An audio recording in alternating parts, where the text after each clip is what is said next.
Good evening. Welcome to the RSU5 Board of Directors meeting. It is Wednesday, March 9th, 2022, and we are here in the Freeport High School cafeteria. We have a full board this evening with the exception of Susanna, who is excused for a work obligation.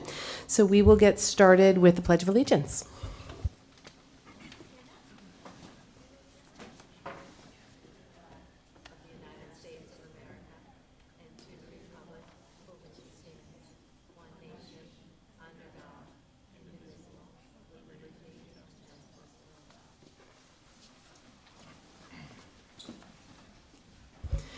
Okay, so do I have a motion for consideration and approval of the minutes from the February 9th, 2022 and February 16th, 2022 as presented, barring any errors or omissions? Mara, thank you. Jill, second. All those in favor? None opposed. Great. Adjustments to the agenda. Yes, we have one this evening. I'd like to put in a 14A. Consideration and approval to hire an English language learner teacher for the remainder of the 21-22 school year. Okay, great. Moving on to good news and recognition, we have our report from our student rep, Piper. Thank you. We are wrapping up the winter months at the high school the winter season has just ended, and we are holding sports awards last week and this week to recognize our athletes.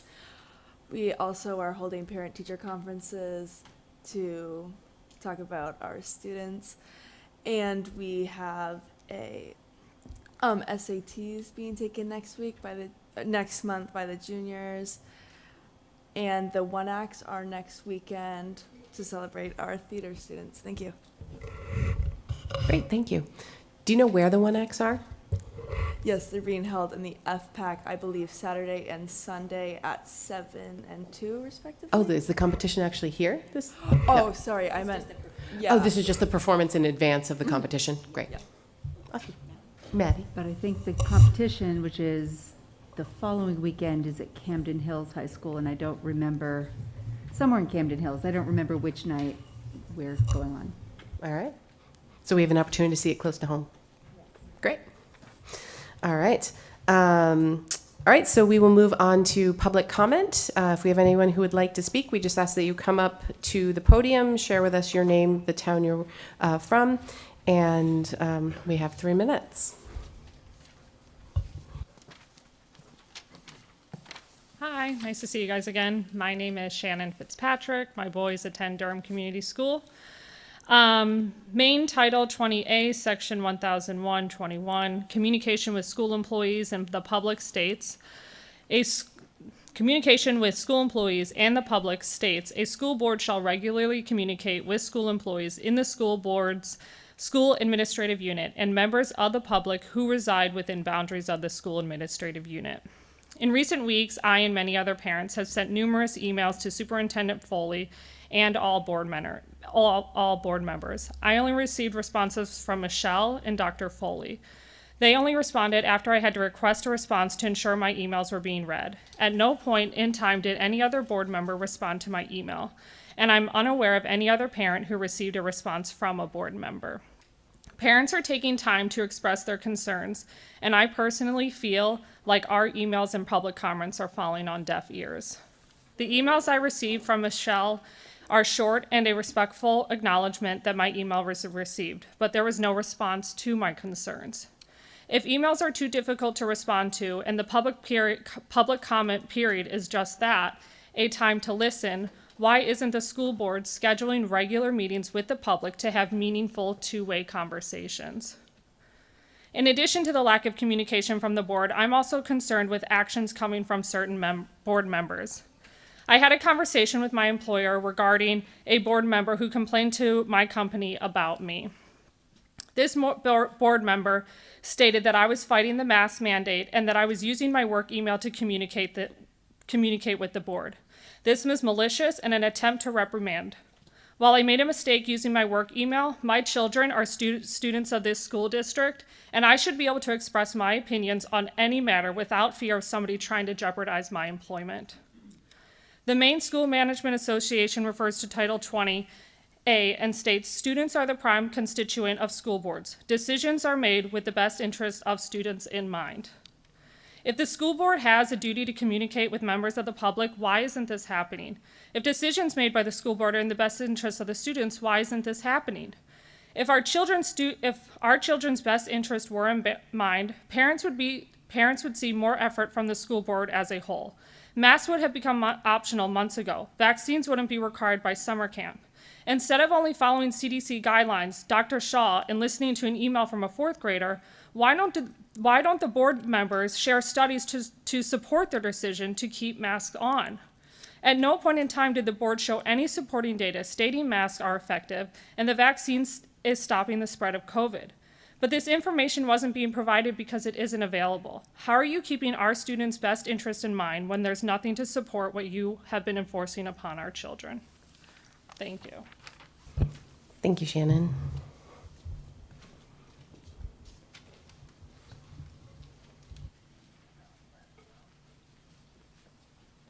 Hi everyone. As promised, I'd be back with a better speech on Wednesday.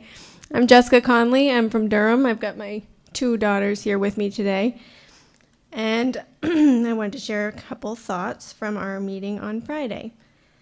Since the emergency meeting held last Friday, one idea that was brought up multiple times keeps ringing in my mind. Why don't we allow only the vaccinated kids to go mask optional? That mentality is what got us started on this 2 weeks to stop the spread spiral and hasn't allowed us to get out. The audacity for another parent or school board member or government official to try and say these kids should have the freedom while those kids shouldn't. How is this not blatant discrimination? So why should we not require the COVID vaccine? The vaccine is still largely untested, but the recent release of the emergency authorization research showed over 1,200 adverse effects post-vaccination. It is advertised by the CDC that the vaccine does not prevent a person contracting or spreading the virus. It only helps reduce symptoms. Therefore, this vaccine does nothing for the notion of masking the unvaccinated to protect the spreading of COVID. Dr. Peter McCullough, I don't know if I pronounced that right, a renowned American cardiologist, spoke on March 4th, 2022 regarding the 4 pillars of pandemic response. He reports it has been sufficiently proven in peer-reviewed literature that the spread of the virus only comes from an acutely ill person to a susceptible or high-risk person. This means quarantining while asymptomatic is pointless, masking while completely healthy or asymptomatic is pointless. He goes on to talk about vaccination and vaccination efficacy, especially in children. In recent studies, the calculated vaccine efficacy value was 20%. For a vaccine, it needs to meet a minimally acceptable standard of 50%. And yet, vaccination for kids is still being pushed. In an article posted by the CDC and the MMWR in the December 31st issue, including 4,259 kids, age 5 through 11, the findings show 64% of the kids had some kind of adverse reaction to the vaccine, and 100 of those had severe outcomes. 15% had evidence of heart injury. In another study looking at adverse reactions in kids, 34% had a reaction after the first dose, 40.9% after the second. Parents of the kids in the study reported 15% felt the vaccine negatively impacted their kids' health. We're also finding vaccine efficacy length is much shorter than anticipated, not even lasting 6 months. In a study called Vaccine Effectiveness Against SARS-CoV-2 Infection with the Omicron and Delta Variants Following a 2-Dose or Booster BNT162b2 or mRNA 1273 Vaccination Series, a Danish cohort study, December 23, 2021, it was found that there is a negative vaccine efficacy after 90 days. The Pfizer recipients were 76.5% and the Moderna recipients were 39.3% more likely to get Omicron after vaccination and booster than unvaccinated individuals. This corroborates with what Dr. Robert Malone, an American physician and biochemist, has said over a year now. These mRNA vaccines are leading to antibody-dependent immunity, meaning our immune systems will not be able to fight off each new variant unless we have the next booster. It also means that our immune systems will be that much weaker when fighting off another illness. There have been documented cases of death post-vaccination in children. These vaccines have not been around long enough to do long-term health effect studies. All vaccinated people are test subjects. The Nuremberg Code was created by the United States at the end of the World War II as a set of research ethics principles in human experimentation. The first stipulation is this: the voluntary consent of the human subject is absolutely essential. The person involved should have legal capacity to give consent, should be situated as to be able to exercise free power of choice without the intervention of any element of force, fraud, deceit, duress, overreaching, or other ulterior form of constraint or coercion. So I know you clarified after I spoke at the last meeting that this was not being considered, but I wanted to reiterate my disdain for the thought of or mention of forcing vaccination on my children so that they can be mask-free or be allowed to participate in activities or go to summer camp. To have this vaccine pushed on our kids who have the highest survival rate of all age groups when the CDC fought to suppress their data and research for fear the information would be misrepresented is absolutely disgusting and unacceptable. I'm here fighting for my right as a mother to be able to choose what is best for their safety and their well-being now and forever. I will continue to show up until the talk of mandates of any kind goes away. What was done over the past 2 years in the name of the greater good was wrong. I know myself and many others will not forget it. Thanks for your time, guys. Thank you, Jessica.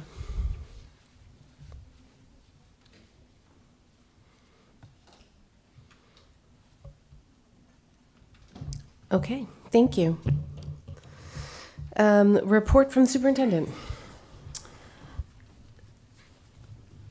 I'm going to go back to the adjustments to the agenda, if that's all right with the chair. And I want to move the deliberation of the budget up after I do the recap, and I forgot to mention that. Okay. Okay, thank you.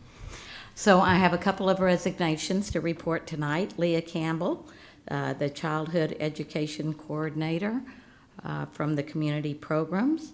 Melinda Bard, Morris Street Educational Technician, and a retirement to report of Hank Ogilvy, who has been at Freeport High School for many years. And so I sadly report that he's going to be joining me in retirement at the end of the school year. And now I'd like to do a brief recap of the board presentation that I did on January the 27th. I have deleted a lot of the slides, but I just wanted to do just some highlights before the board began their deliberations. This budget that we presented in January, we feel like it supports our mission and vision of wanting all of our students to graduate as compassionate, honest, and respectful citizens who learn and contribute to their communities for life. And if you remember our enrollment, we've had the enrollment study done this year, and then this is just a historical data. It continues to be pretty stable. We are anticipating a slight increase for next year of about 17 students. And this projected enrollment will result in class sizes of 14 to 23, which is in alignment with the school board policy around class size. And as the administrative team put this budget together, our focus areas were to continue to maintain the class sizes as outlined in the board policy, that because of our newcomers, we have a need to increase our ELL staffing, which we'll be addressing later on this evening. We also are requesting some increased student support, especially in pre-K and K, in which you'll hear more about a little bit later in the presentation. And then we continue to really struggle with the sub shortage, and so this budget addresses that. In order to maintain the class sizes, we're requesting a grade 1 teacher at Durham Community School, a grade 3 at Mass Landing, and then an additional 1.5 ELL teachers. We are also requesting funding for an early intervention team that would be shared across Moore Street, Durham, and Pownell. And they would be providing services to our students. And again, we'll expand on that a little later in the presentation. The other request really is around ensuring that we have adequate staff to keep our schools open every day. The subbing shortage is real. This was a snapshot of the data from December the 6th, showing that we were unable to fill 50 to 76% of the needed subs during that week. So to address that, we're requesting 3.5 additional educational technicians.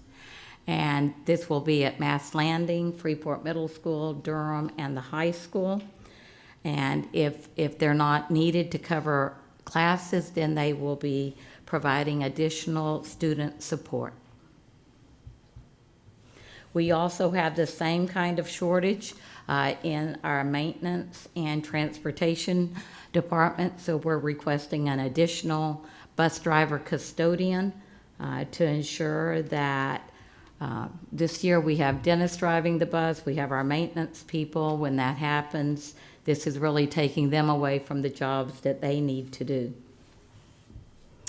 I just met with Region 10 Superintendent Paul Przanowski this week, and this is his best estimate of his proposed budget that requires an additional $39,000 from RSU5, which is an increase over what we gave last year of about 27%. This is primarily due to a new HVAC program that they're wanting to implement. You may also remember that we want to up the amount we're putting in the tennis reserve account so that we can, in the upcoming years, redo the tennis courts. This current budget has $30,000 budgeted, and we want to increase that to $40,000. We're also adding several stipends, or requesting several stipends. The yoga club at Durham, tech integrators, we want to give a small stipend to our consulting physician.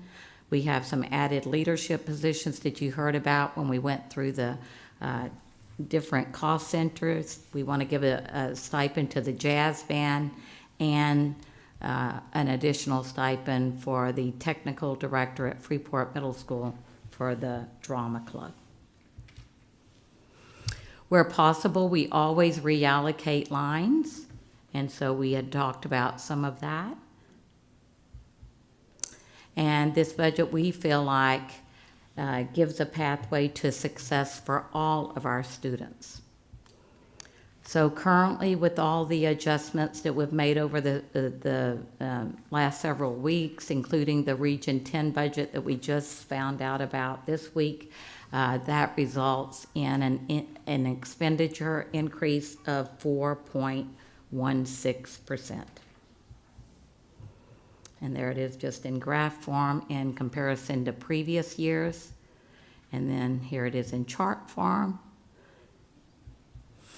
What is not included that the administrative team talked about when we were putting together this budget is a full-time athletic trainer, a .2 equity officer, and an additional math strategist at the elementary level.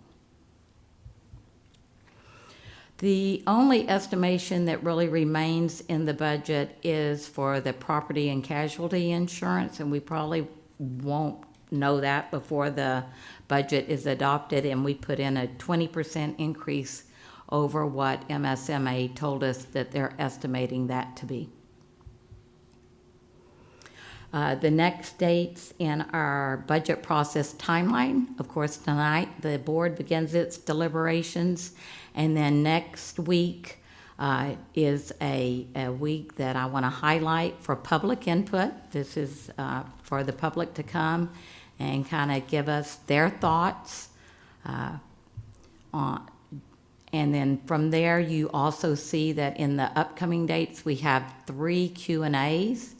And this is where the board really interacts with the community members that come to provide feedback before the board meeting so it can be informal. And we do one of those in each of the 3 communities before we have the annual budget meeting on May 25th. And we hope that you can support this budget because we know that education is the most empowering force in the world. In front of you, the board members have an updated, on yellow paper, an updated handbook. And for our audience members that might be interested in that, there are extra copies over here at the entrance. And I just want to highlight a couple of things. On page 1 of the budget overview sheet, in kind of reviewing the technology budget in the hardware lines, we had previously reported that we thought there was a savings of $44,000. That is a savings of $25,000, and Gail will be talking about that in more detail. And then also on page 3, it shows that we listed that there would be a Q&A next week, but we decided because there's a specific item on the agenda around public input that we didn't need to have a 6 to 6:30 meeting since we're having a formal agenda item on that, and then we have still 3 more Q&As.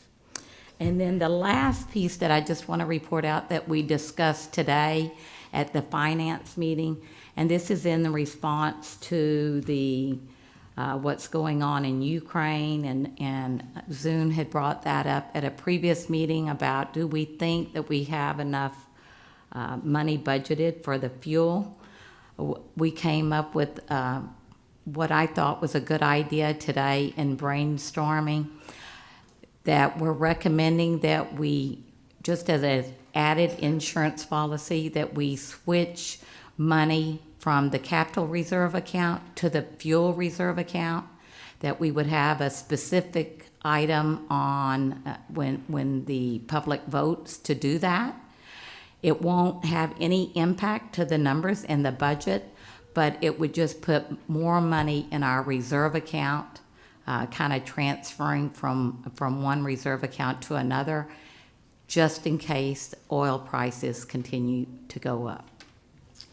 And I think that those are all my updates, and now I would like to have the Director of Technology, Gail Woloski, come up and talk you through, based upon the feedback you provided about, could you give us a little bit more clarity? So that's on your green sheet in front of you. Thank you, Becky. Hello again. I'm here to just give you a different layout of what I had given you originally at the last presentation. So on your green sheet, I basically just took that same information that you had previously, but just laid it out, hopefully in a more clear way. So if we look over on the left, I just had listed the account numbers so you could see which account we're looking at. And then you see the second column are the items, and then I'm just comparing between fiscal year 22 and 23. So that's sort of the overall layout of this page. One of the biggest changes between this current fiscal year and next year is the 7th and 8th grade laptop lease. So you can see that that went down quite a bit, and I wanted to explain that. So the first year of the MLTI laptop lease, that's when we received an allocation from the state for a portion of the laptops. So we got $459 per laptop. And a MacBook Air is pretty expensive, right? It's probably, once we add in Apple Care and all that good stuff, it's probably closer to $900 or $1,000. So the way the state worked it out is that allocation adds up to the first lease payment. So they adjusted our remaining 3 years of the lease so that we will be paying $63,639 for the next 3 years. So last year it was $167,000, and then this coming year will be down to $63,000.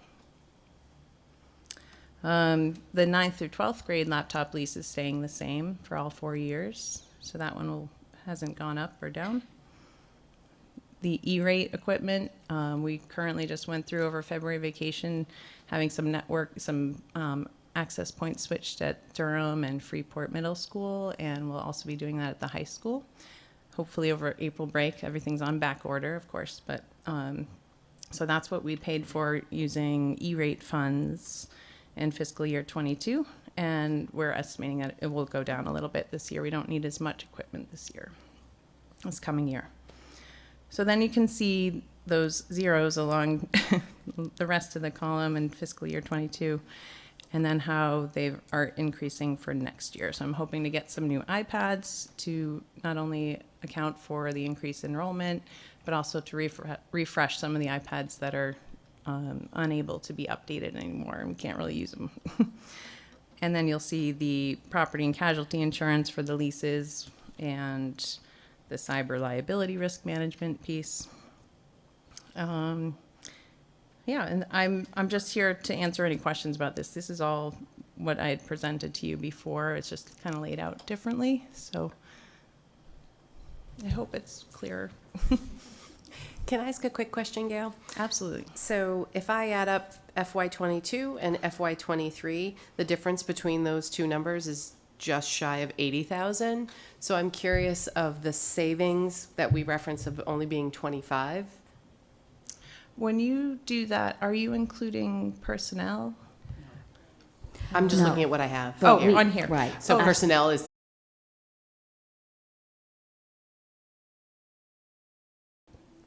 So that is the difference. You can't. Yeah, you just these can't are see just it the all. highlights. Okay. Do you want the whole 25,000? I mean, we can do that next No, week. I'm not interested in getting directly to the 25,000, but Yeah. I was just trying to make the connection of what the difference between, because this shows 80,000 of savings from year to year, but we're saying there's only 25. So I was just curious, the other 55 being made up of a bunch of different other little things. Yes. Is it half little things? Yes. Is it half a position? Is it? It's nothing to do with employees. It's not like wages and benefits. Okay. But we can come back with more detail. I'm You just, just you like know, having me here. That's nice. I do love having you here, Gail. But I guess my point is if we're highlighting things of $1,300, right, as material enough to put on this list, I'm curious why something that adds up to 55,000 didn't make it on the list. That was just me. We're happy to provide that. Thank you. You're going to get another sheet next week. You're welcome. It's all going to come out of the paper budget, isn't it? I know, right? But I think it's important so that we can explain to the public where the difference is. So we need to understand. So I appreciate it. And thank you, Michelle, for bringing it up. I had the same question. Other questions for Gail at this point? Thank I'll you. be back. Okay, the next clarifying question that we're going to address is around the early intervention team. And we have a few people here to kind of help with that. I'm going to start off with just clarifying that, again, the early intervention team is not requesting, we are not requesting 3 speech teachers. And so for the board members, you have, I don't know, what do we want to call that? Kind of tannish yellow. That what we're requesting is a special ed teacher, an additional special ed teacher, an additional speech therapist, and an additional occupational therapist.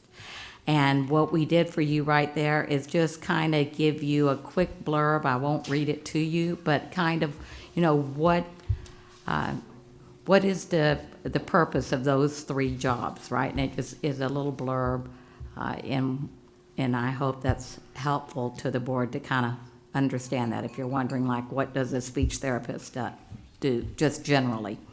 The other question that had come up was, has the number of kids who need speech services increased since the pandemic? And so what we did was we pulled 5 years' worth of data about the number of students receiving speech in the district.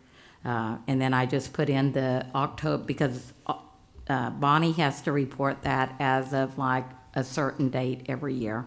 And then I took the October 1st enrollment, and then I just created the percent of the total population, and you can see that it's pretty stable.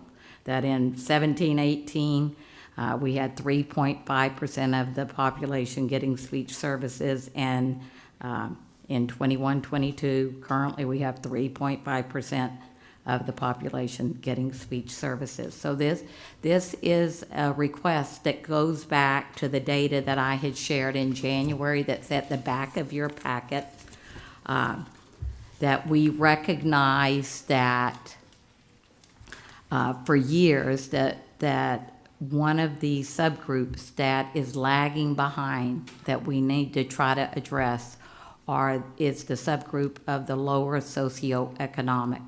And so this team that we're requesting, the early intervention team that you're going to hear more about, this is what we think is the next step to try to address this need.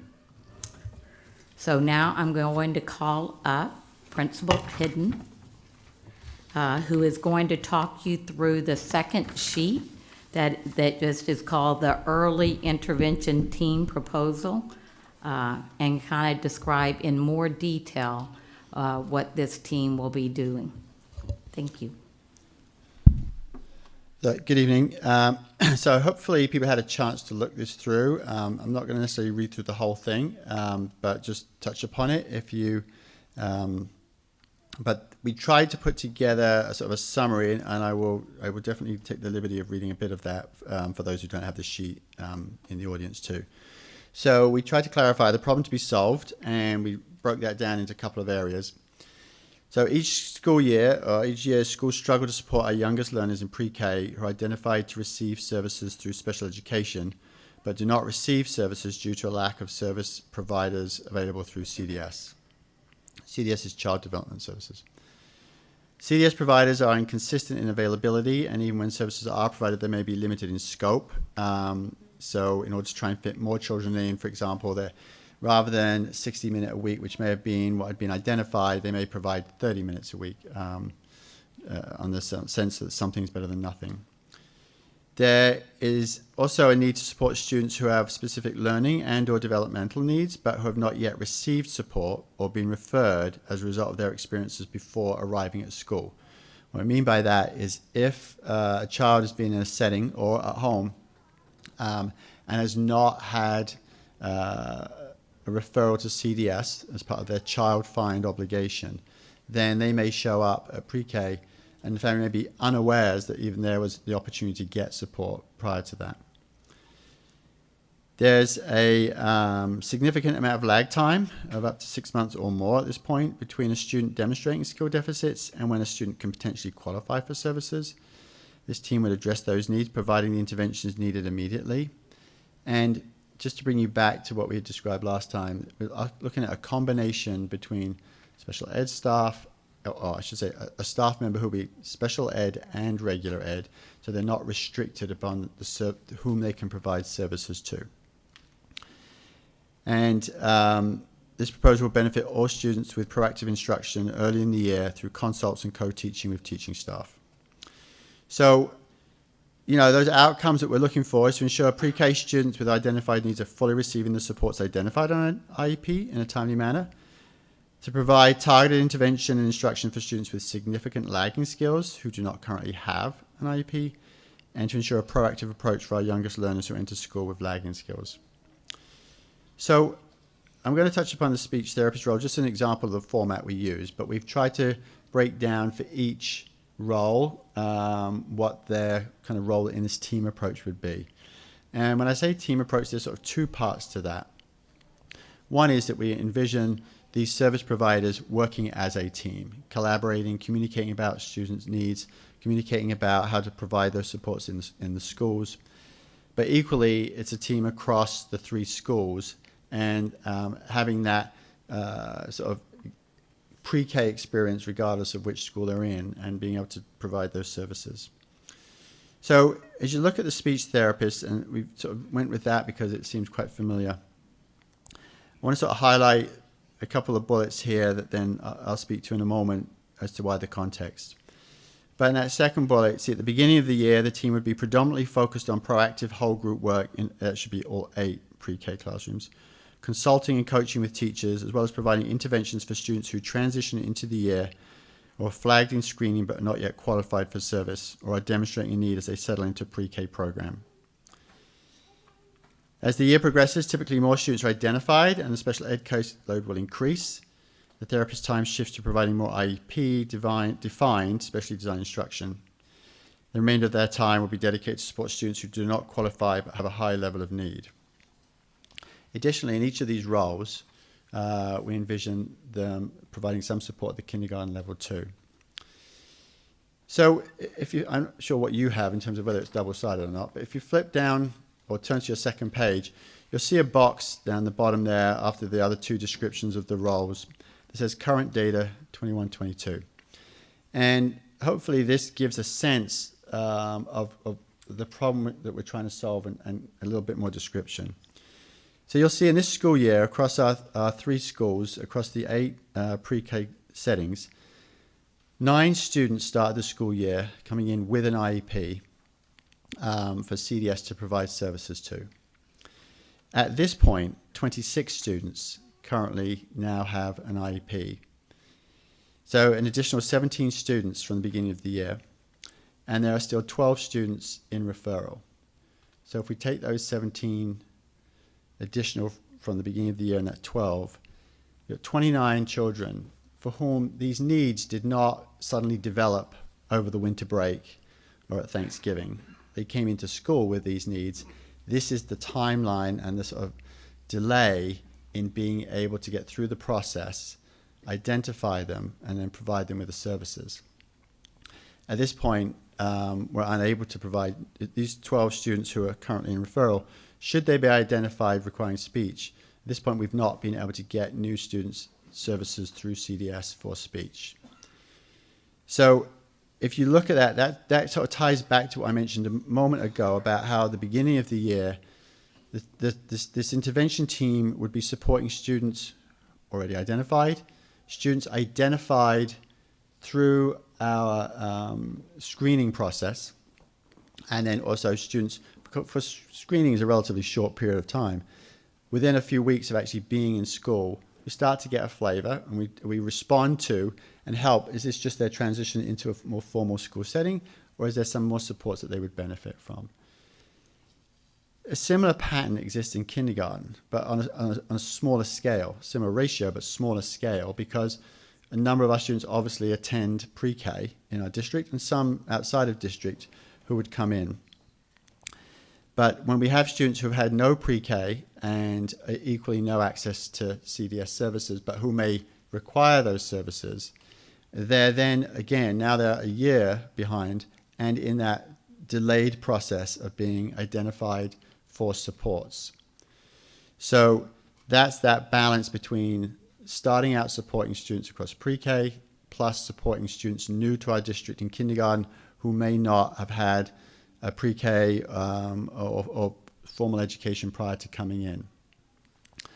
We asked, Caitlin Heacock is here, right behind me here. Caitlin's the speech pathologist at Moore Street School. She also does work outside of her full-time work here, supporting CDS when she has time to try and fit in some of these children, and worked in sort of a team approach in a previous district that focused around sort of working in preschool, working with preschool type students. So Caitlin was going to talk a little bit about her experience working in that sort of team environment and some of what's going on, what she's seeing also with CDS right now. Hi, my name is Caitlin Heacox, and I am the speech language pathologist at Moore Street School. I also work part-time for CDS. I moved to Maine having experience in Colorado, and in Colorado, the school-based therapist would service 3 and up. And having that school-based approach allowed for a ton more collaboration amongst the team. Collaboration with the ed techs within the classroom, the preschool teacher, which helped service kids that were identified, but also help those kids that maybe, their skills were lagging, but they weren't significant enough to be picked up for an IEP. Back in the fall, I currently work with one student through CDS after school, because that's just what the time I have right now. But I got an email, to all the therapists that there's a wait list of 40 kids in Cumberland County. I know that's the whole county, but 40 kids that don't have a speech therapist. And so we know how important early intervention is. We know the plasticity of the brain. That window of time is crucial for these kids. And having a team-based approach would provide consistency across district. It would provide consistency within our schools. I know working for CDS, I kind of go in and service my kids and I'm out. I don't have much FaceTime with the other providers, aside from, that one annual IEP meeting a year. But yeah, I think it would allow us to identify kids earlier. It would allow us to close the gap with some of these kids. I love the idea of having the special ed, but also having that RTI piece to it. Because again, kids, they might not be significant enough to be picked up for an IEP, but they still need the support from therapists. Let's see. Public speaking is not my favorite, so bear with me. Yeah, I think it provides consistency. When I replaced the therapist that was here for 35 years, and I think the needs are just increasing. I have 6 kids right now that are using AAC devices, augmentative and alternative communication devices. So, they might not be able to speak functionally, so they're using that device, and that alone is so labor intensive. So it's not something that can be placed on the school therapists right now. We're just maxed out with capacity, but having this early intervention team would allow us to, pick up those kids, and so kids don't get, fall between the cracks and everything. Thanks, Caitlin. So Julie Dickerson's here also, and Lisa Demick. If you have any specific questions about this that we can speak to. Molly? Thank you. I have a just quick question. The second date table that you have for the current data 21-22 that you just described, with a total of 38 students, when you add the 26 and the 12, are those 38 students included in the table in the first page where the total number is 69? I don't have the first page. That's Becky's page. Oh, okay. No, the first page is the students throughout RSU5 that are receiving speech services. Okay, and Pre-K to 12. Okay. I think that's her question. So That's my are half question. of them in pre-K? Right. Well, no, so pre-K would not be. Okay, Not so all. Bonnie's going to talk about the numbers, but also these students that we're talking about that are current students with IEPs in pre-K, 26. Some of those get speech, some of those get specially designed instruction. Some of those get specially designed instruction in occupational therapy, or some of them get speech and occupational therapy. Okay. You can't get occupational therapy as a standalone service. Okay. And now my next question is for the 12 who are currently in the referral process. Are those included in the No. 69 here? So you haven't included any who are in referral? Correct. So the number of students by the time those kids get referred will increase. It won't be 69, right? Right. So Okay. Bonnie, can you speak to the 69? What is the date of that report when we do that?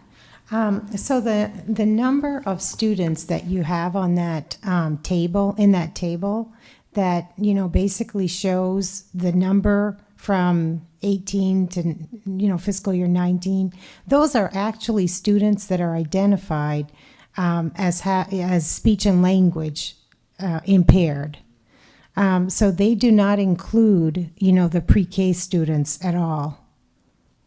Okay, so I think in answer to your questions, the ones that are being serviced right now through pre-K, as much as possible, CDS is trying to find services for them, but they've not been successful in doing that. And I did want to share, because I mentioned at the last meeting that we had in February, that this year we were contracting with Pine Tree to provide speech services for students in Durham. And I reached out to Pine Tree this year, or recently after our last board meeting, to ask if they could do this for next year. And, they didn't guarantee they could. They said they themselves are down a couple of clinicians, and so there were no guarantees. So, I think we were fortunate. We were lucky, actually, that they had the staff this year to service our pre-K students in Durham. I'm not really sure that's going to be in place for next year, which really, again, supports the need for this early intervention team. It's really, on RSU5 to provide that support, because we've not been able to, access it through CDS or other agencies, really. And just a reminder that 40% of the cost is going to be reimbursed through the Department of Ed, because these, 40% of them at some point, as Will said, will have IEPs. Did that answer your question? Yes, thank you. I just wanted to make sure that all the kids who are in the pipeline will be added to the table in the front once they are identified. Mm-hmm. Thank you. Okay. So, Bonnie, I think there's still confusion. The number on the first page is in response to It's K-12. It's K-12 of saying, Yes. no wonder we have kids that are now in school that need speech because we have masked them for 2 years. So that was somebody said, can you gather some data about whether the number of identified students have increased in the district because of the masking? The number here in pre-K, those numbers are not even included in the first page, because Bonnie explained how pre-K kids who need services are not included in any of our special ed numbers, correct? That's correct. Because currently, the way the law is in the state, CDS is responsible for providing their services. And then when they transition to kindergarten, they become our responsibility. Now, of course, any district that has pre-K, we feel responsible for those kids, whether CDS is able to provide the services or not. So to me, the two data points can't even be merged. Thank you. Okay. Because the tables aren't labeled for which students we're referring to, it was confusing, but now I understand. Thank you. Okay.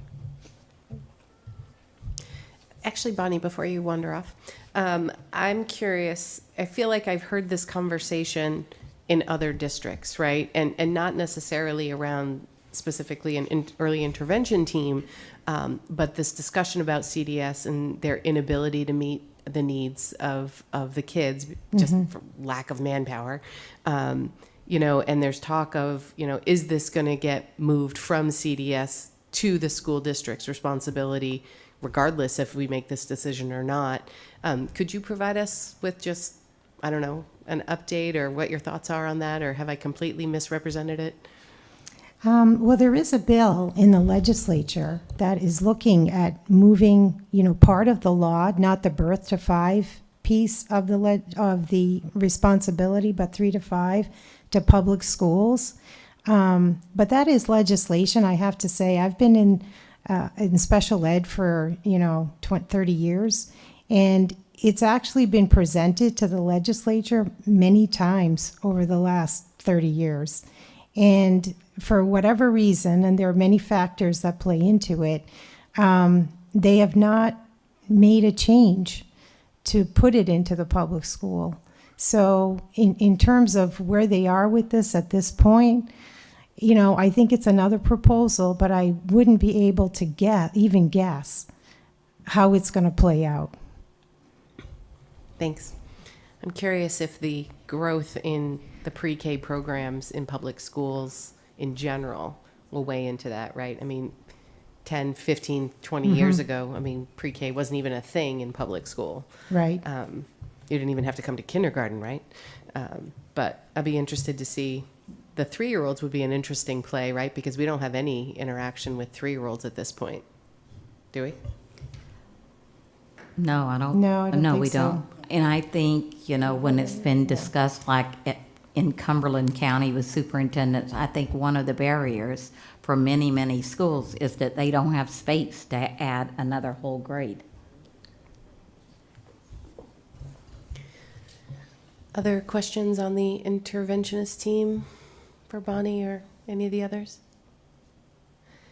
Thank you for the explanation of what the different positions do. That was my request, because I didn't feel like I had a really strong grasp on what the members of the team do. I mean, I think everyone sort of latches to the speech because that's probably the most common that everybody's familiar with, but like the OT and obviously the special ed teacher. So this was really helpful for me. I think the numbers are helpful. Definitely highlights the need. Jill. If I could just have some clarification on what I'm looking at. The potential is, you're looking at the potential for this year's pre-K, looking at next year's kindergartners, there's a potential of over a third of our kindergartners would potentially have an IEP? Or am I misunderstanding that? Like when you look at the total number in the chart on page 2 against what the total number of our kindergartners are in our district, is that correct?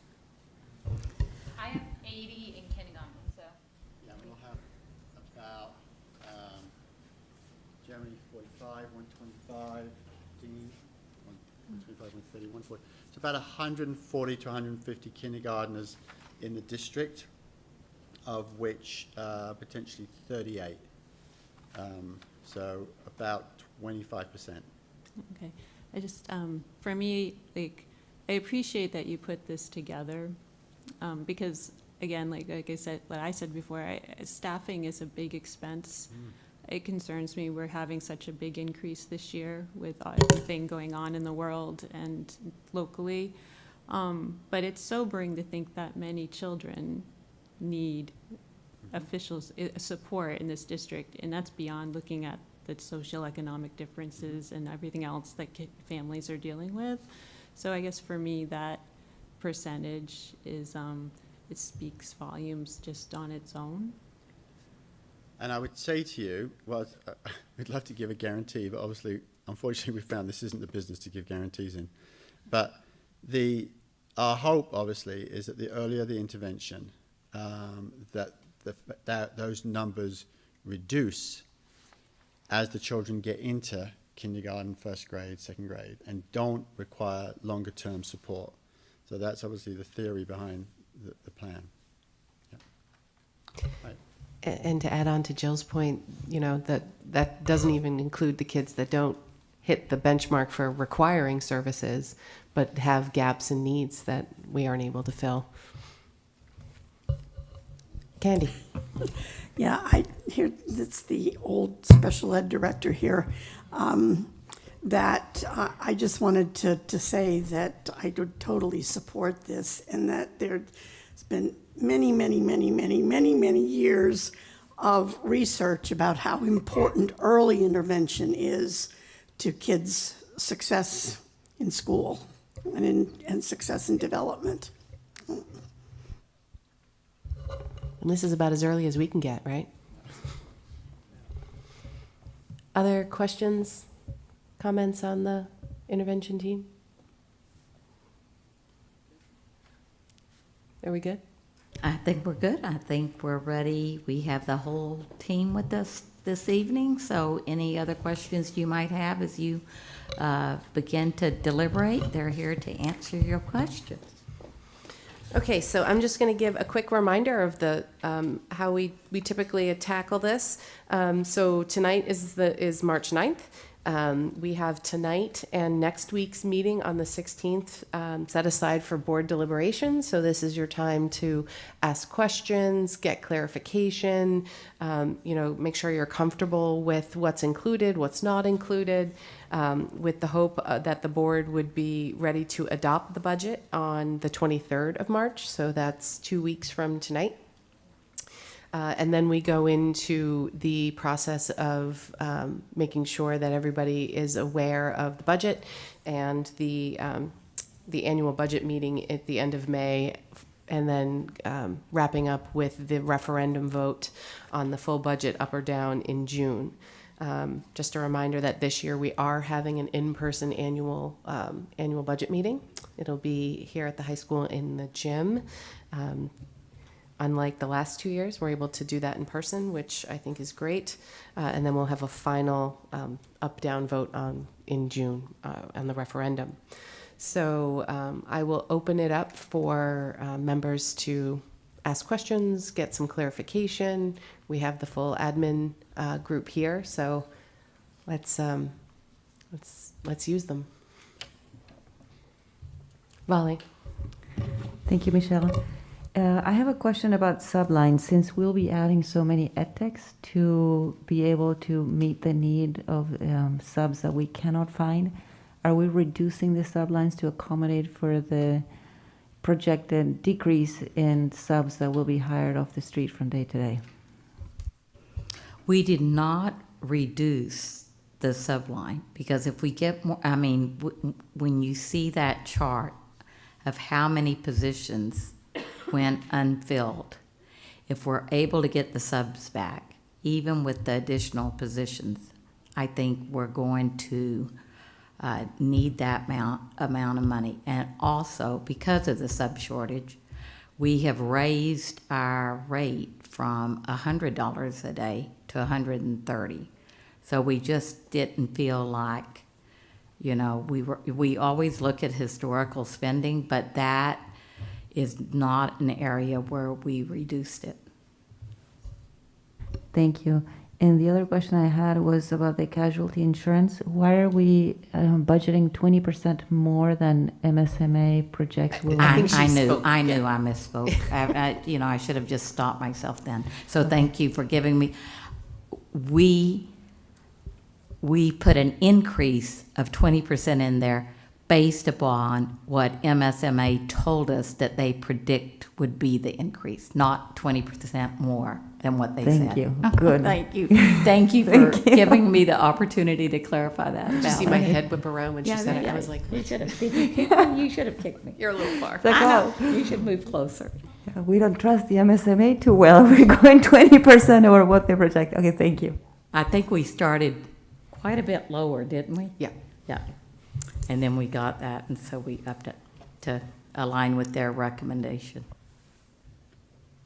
Jill. My first question, last time we met, there's kind of a reference to the expenditure increase versus tax impact. Could you explain what those the differences in those two numbers and what that means for us? Well, the expenditure increase is just really, what did we budget for expenditures last year, right? And then, how much more are we asking for? So we're asking for an increase of not quite 1.5 million. And you see that on page 1. And that really, you just do the math, and that's 4.16%. And then when we start talking about the tax impact, I'm going to hand it over to Michelle. Because that is way more complicated around the mill rate, so an expenditure increase does not equate to what the tax impact is going to be.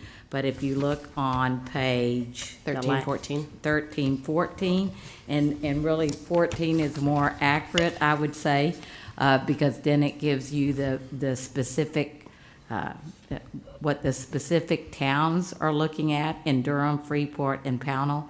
And again, this is, the number that you're looking at for the expenditure increase, I feel like is pretty exact, right?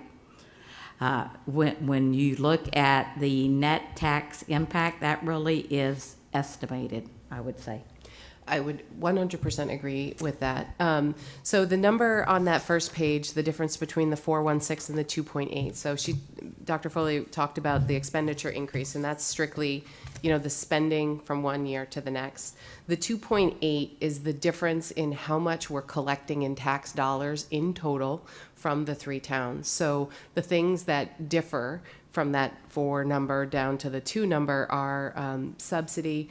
They are us using other revenue sources. So as you can see on page 13, we're recommending that we use $788,000 in undesignated fund balance. So that's basically money that we have collected from taxes from prior years that didn't get spent. So it's essentially the savings account of the district. So instead of collecting funds again this year, we're saying we're going to reallocate those funds we've already collected that we didn't need in the year that we collected it and offset taxes this year. So you'll see there's about $1,363,000 of revenues that we're using to bring down how much we actually have to collect from tax purposes across the 3 towns. So the 2.8 is as a total taxation number across the three towns in the district. And then as Dr. Foley said on page 14 is a more specific look at the 3 different towns. Because there is a little bit of a difference because, we are required by the state to collect certain amounts of required local contribution. So those numbers you'll see flow through that page 14, as well as Durham still has some non-shared debt, right? So we don't share that across the district. That is as it relates to the building of the Durham Community School prior to consolidation. So you see that's about $125,000. That goes directly to the Durham line in terms of how much we have to collect. And then the biggest, so that, 2.6, 2.9, and 2.36, that's the change in taxation town to town, right? And then the real sort of estimate, because what we hear a lot, and I think this might go to Colin's question earlier that he sent, is, what's the impact on the average taxpayer, right? So while it is not exact, it is definitely an estimate because we're using the mill rate and the valuation, the current mill rate, and then the valuation as of April 1st of last year, because April 1st is when they reset the valuations by town. We said, if those stayed the same, which we kind of know they aren't because valuations are growing, there's more houses being built, yada, yada. So those numbers are going up. But sort of kind of worst case scenario, if they stayed the same, what would the increase to the mill rate be if for these tax dollars? So the $146,000 increase in Durham, $577 in Freeport, and then $76 in Pownell. And that's what you'll see, the 40 cents to the mill rate, or the 28 cents to the mill rate, or the 30 cents for Pownell. So it's definitely an estimate. It's our best guess based on the information that we have in front of us today. But it's just kind of an indicator that people could say, I know my house is valued at this. This is what this would mean for my tax bill each year. Does that answer the question? You're welcome. Let's see. Questions. And this isn't, for me, just thinking about down the road, I noticed, one of the classroom teachers that we are looking to take into our budget was paid for by a grant. Do we see any other of these positions on the horizon for upcoming years?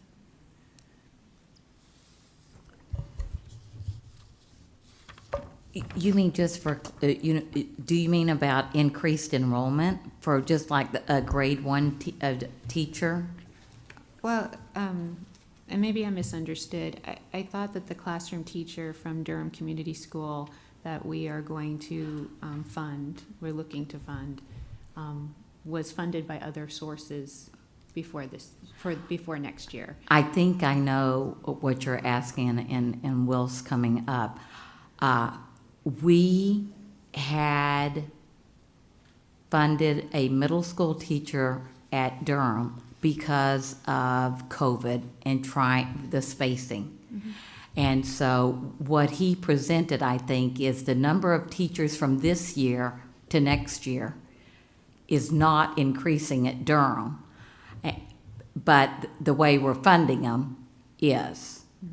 And I understand that. It sounds like when you did your presentation, it was clear you need that staff. But I was for future budgets, not what we're voting on for next year. But do you see other positions like this in the future, or are we, or is that just a special case for this upcoming year? Oh, go ahead, Will. Well, we've not had this external funding opportunity in the past. This was so related just to COVID relief funds. And we would not have come to the budget last year asking for an additional middle school teacher. We would have just had larger classes. But it felt at the time with sort of 23, 24 to a class, which we would be generally all right with. It's on the upper end of middle school, but we really look at those. But we wouldn't have been able to do that and maintain 3-foot spacing, which was required. We were looking at when we started. So had it not been because of COVID and in COVID funding, we would have not come for a position. So we don't have our school, and I'm thinking across the district for the most part, I'm not sure all of them, but after this year, we won't have grant-funded positions at DCS in the teaching realm. So historically, we wouldn't be like having to switch from one to the other. That's been very much a recent phenomena, and we would have had, we'd have been coming in asking for an additional teacher there because of the growth in first grade, moving to second grade. So I'm not sure if that answers it, Jill. No, it does. I just was wondering if that was something down the road, just to keep in mind with when we act. Because it just, for me, like, I see the importance of your presentation with the early interventionists. I can see, like, there's nothing, like, class size to me is important, so I think that's important. But, every time we add more money to the budget, just makes me nervous, because once it's in there, it doesn't go away. And so I just want to make sure, I want to be mindful that this isn't something that, next year we're talking about more teachers that we have to hire. Like, I'm not talking about next year's budget. I'm talking about next year when we talk about the year after that budget. No, but it sounds like this is COVID money, but that we used to help with spacing. But our numbers are so close, we would have been asking for an additional teacher anyway. Correct. Because we've crept up in enrollment. And I would say, just in my 6 years here, there have been years where we've reduced a teacher. So it really does just depend on where the new students come in, and so a lot of times we'll reallocate, like, we have this many this year in 7th grade, but now we have this bubble going up and we can reduce a teacher. And what I would say, just so you know, is that next year's 7th and 8th grade numbers are the same as this year. So in essence, we are planning on, optimistically planning on no COVID requirements, and as such, living with those larger class sizes in that grade level, which we would have done this year had we not had that sort of external pressure on it.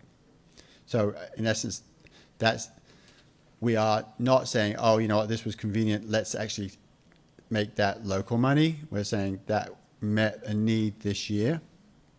It's not a need we're anticipating for next year. We would rather accommodate that with a larger number, and so it would have phased out anyway. Our challenge was that a number of students moved into the same grade level, and our numbers fluctuate between 2 or 3 classes per grade. We're right in that awkward cusp of, 40 to 45, and the younger children, it suddenly creeps up to 23, 22 to a class or more, which we can accommodate in our upper grades, but less on our primary. And I think, if this helps set your mind at ease at all, I think when the COVID money was coming in, we were careful to not use it to fund positions that would then, create a cliff in the local budget when those funds went away, if we wanted to keep those people or those positions. I think the only other one that we did a position for with COVID grant funds was the additional half-time guidance counselor to help with the social emotional stuff out at Durham last year. And that got rolled into the local budget based on numbers, right? Because there's, one person was supporting 450 kids, which I'm sure you can appreciate is hard.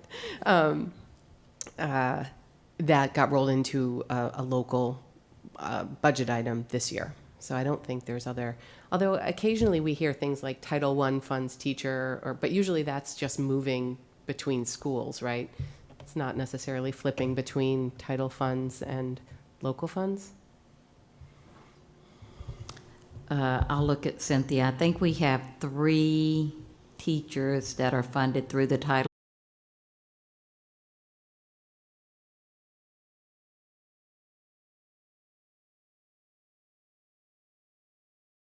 Next year it might be in a different building, but basically we do fund 3, right? Yes, that's correct. So we don't actually move people because we give the same services in every building regardless of which school qualifies for Title I school, and that's all based on free and reduced lunch numbers. So it switches back and forth between the schools, but it's generally either 2 schools or 3 schools, and we sometimes it's 2 teachers and an ed tech. The next year, 1 or 2 of those might be in the regular budget, and 2 different people are in. So it's just switching people, and for the titles.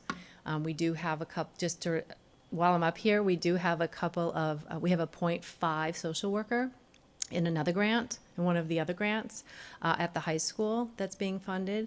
So I don't know if that would be something that would eventually come, but that's funded for this year and next year. So it wouldn't be till the following year if that was still a need and they felt they wanted to bring that forward. Thank you. Jen. So I'm not sure that anyone is against this, but I really feel very strongly about funding this early intervention team. And I know it's in tier 2, so that's where it landed, but I think that we have to really make sure that we look back to how it aligns with what our plans have been. We were very supportive of universal pre-K, so this goes hand in hand with our vision to have universal pre-K within our schools.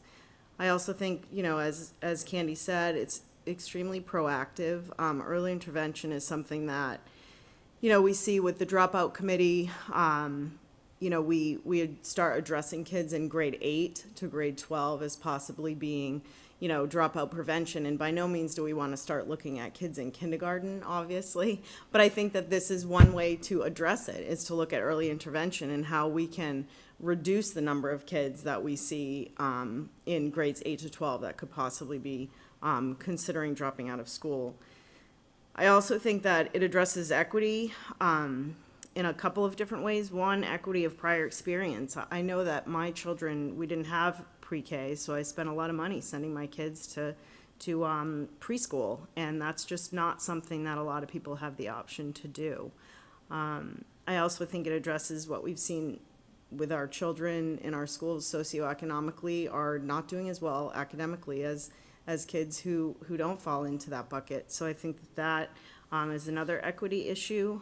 I think we're also looking at, we see the problems with CDS that they're having, and I think we need to be proactive and not expect that system to change anytime soon.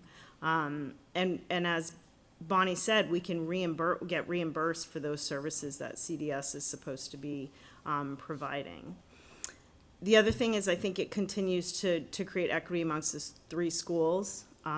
This is a really collaborative effort that I see, and I think that it again reinforces that all 3 schools have the same vision, the same plan to have all these kids at these young grades to kind of all be brought up to a sort of even playing field by the time they are through kindergarten. And just to, in the money, it looks like a lot. I mean, I get that. But when it's split amongst the schools and you take in the 40% reimbursement, I think that it's a deal. I know that it's hard to say that when you're looking at a budget that increases people's taxes, but I think this is honestly one of the best things I've seen come across our budget in a long time. So I just wanted to say that's why I think this is really important to support. Just for clarification, when we hear that 40% number, that's not 40% of these 3 staff. It's like 40% of the time these kids, like, of the CDS services, right? Because I thought like the state would reimburse us for what they're falling short on. And so they're falling short on some of the service they're providing, and I don't think it comes anywhere close to 40% of these salaries and benefits. So I'll have Bonnie come up. So we're estimating, and she consulted with the state, I think, on this. So it's 40% of the 3 salaries. Yep, that's what we'd be looking at. And that's based on the number of students in pre-K that have IEPs and the services that they're getting. So when we looked at, the current pre-K students and the IEPs they have, we kind of estimated, the amount of service they were getting on their IEPs and how much time of those 3 full-time positions, would be used with, the services that students need. So I shared that. I had a meeting with the Department of Ed and shared that information. And they were clear that they would reimburse if the services were on the IEP. And I did ask about RTI and all the other services. They said, no, we can't reimburse you for that, but we can definitely reimburse for the services you're providing to identified students with disabilities. So it's really 40% of the cost of the 3 positions. And that's based on the estimate of how much of their time would go to kids with IEPs. Yep. I appreciate you trying to get money for the RTI. Nice job. Well, doesn't hurt to ask, right? The answer's always no if you don't right. ask. Yeah. Yeah. And, they might consider it. And we didn't assume any reimbursement in the budget this year, right? Because we don't know what those numbers will be. So sort of for conservative purposes, we didn't assume any increase reimbursement from the state, correct? That's correct. That's correct. And usually when we're estimating a revenue source, we're going from the previous year. And so just like with the solar, that's estimated low at 38,000. We think that it may be more, but we just don't have the historical data yet. Thank you for the clarification. I hear what you're saying. I just wouldn't anticipate that much money for this, but I hope so. We'll see. I don't know. So, Bonnie, have you billed previously, right, for positions in your career? Yeah, we with did. Main Seed and Yeah. There was a time, even here at RSU5, when we were getting reimbursed for, Ed Tech 3s who had received training to become behavioral health professionals. The criteria for that, however, changed a little bit because when districts started getting reimbursed for BHPs, the criteria for students who qualified for that, at one point there were more kids qualifying for BHPs, and then, some of the criteria changed, and, the assessments that were required for the students to be eligible for the reimbursement, kind of decreased for us so that we ended up not billing for the BHPs like we did, we were billing for the first, 3 years I was here, and then 4 years probably. And then it kind of dwindled because there weren't as many students on main care. The criteria was different. The paperwork requirements changed. So, but, there are services that main care will bill for. And the fact that, this law for the 3 to 5 year olds is really under IDEA. And it's a legal obligation that the state of Maine has, you know, responsibility to provide services to these, you know, 3 and 4-year-olds, just like public schools have responsibility to provide services for students K-12. So I don't have any reason to believe that the DOE would not reimburse. You know, I understand. I mean, I think they're going to reimburse for the time, but my understanding was that one of the reasons why they have a hard time finding professionals is because those professionals have to bill for those hours. And so as a school district, it's like, I see this, it's kind of, we're really in a fortunate position to hire a full-time position because it's salaried. So these trained professionals are getting a salary as opposed to having to do billable hours. So that, for me, like, I feel like we're guessing that the salary is going to be $87,000. It might be more, it might be less. And then we're also kind of looking at, we don't know for sure how many hours we're going to bill with those professionals. So to say 40%, that's, for me, when you say that, seems pretty finite, but I just think, how do we know, is what I'm saying. And so when we look at this, I don't feel like I can say, ooh, I'm going to do this because I'm going to get 40% back. Because I don't think that is a number that we can say we're actually going to get. It's a good, like, you're trying to estimate that. Well, it's definitely an estimate, and it's an estimate based on our population this year. So our population next year, maybe, you know, according to what Will's, you know, projections were in his presentation, you know, it might be higher. But you're right, it is an estimate, and we're just giving this, you know, our best, you know, estimation in terms of the population that we have. And I think that's why we didn't include any offsetting income from it, because we just don't know. So if we get it, it's great. And, you know, then maybe we can come up with some kind of baseline as a revenue source. But it is going to change every year depending on the cohort of kids that come through. And I just want to clarify, just because we've got this question a couple times, the $87,000 is the all-in cost. So how we budget a new teacher. Obviously, the person coming in, these would all be under the teacher contract, and it would be based on experience. So we assume, I believe, a step 10 teacher coming in, which is sort of midway through the scale, and we also include their health insurance. That they could choose, right? What our potential max would be if they chose the highest level with family. So that's the estimate we use. So if we got someone who was at step 20, it might cost more than that. If we got a teacher who was brand new, it would cost significantly less than that. So, you know, back to the thought of estimates, you know, when we look at it's all the same number, that's just for budgeting purposes. We sort of pick the midline, and then, you know, what they get hired at is based on their actual experience.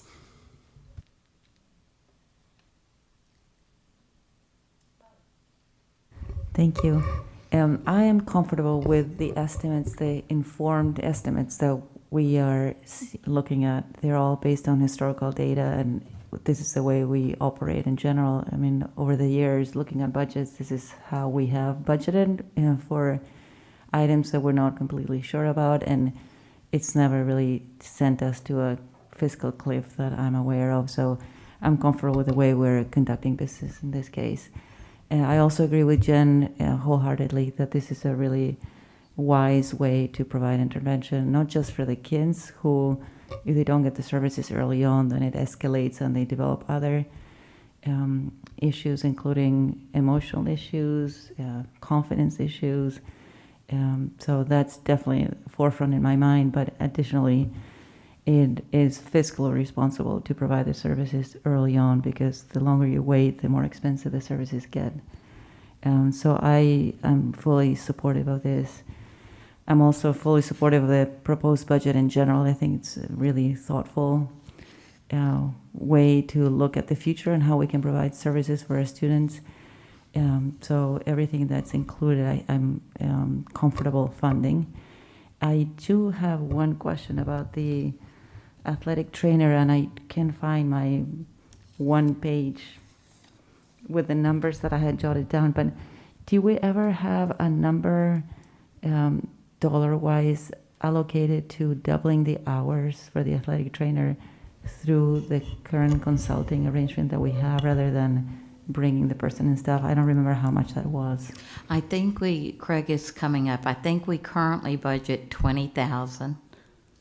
And I think, so if we were to double the hours, I think it would be like a $40,000 cost. So you can do math. That was good. Yeah, I can. So our current contract with Coastal Orthopedic and Sports Medicine in Brunswick is $20,000 a year. That covers, the contract covers him or her to cover all home games, away football games, and home middle school football games. And when there are no games, he's on campus for about 2 hours a day. We just got notice. I did have a conversation with the gentleman at Coastal Orthopedic who's in charge of of this person, and unfortunately, our longest tenured trainer has now taken a full-time position at the University of Southern Maine, and so he has not been able to get back to me because they were going to have a conversation with the two of them about what it might take, what were the hours that might take to increase to make it happen here. But he is no longer an employee at Coastal Orthopedic, and I'm not sure what our athletic training services will look like this spring. He hasn't been able to hire anybody. I've done a huge outreach to the number of folks here in the state of Maine, National Athletic Trainers Association, and Coastal does have a couple of athletic directors that may be available to work on per diem in an inconsistent schedule. So that's where we stand now with the training position. So it doesn't look good for the spring right now. So question, responding to your disappointing situation there. If you were to fund half a trainer, how many hours a week would that translate into? Well, it's kind of what we have now. That's a half trainer? Well, really? I mean, yeah, I would say that's what we have right now. Mm-hmm. So we pay $20,000 for a half trainer, but if we bring that person in-house, it costs us 4 times as much, not twice as much. Well, because we're doing the benefits and Right. everything. Right, so he's employed by Coastal Orthopedic. We pay them 20, they pay him more than that. But when he's not working for us, he works for them. No, I understand that. I'm just a little surprised that we would have to pay so much more for the same number of hours.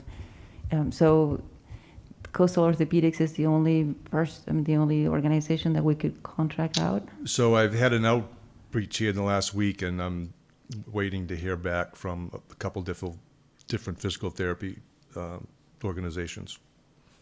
And when you have those conversations, would you mind asking if they could do 40 hours a week instead of 20? Just to Yep. see what the capacity is? Yep, absolutely. Before we even think about adding the budget? Yeah, I'll try to have some information for next week's meeting.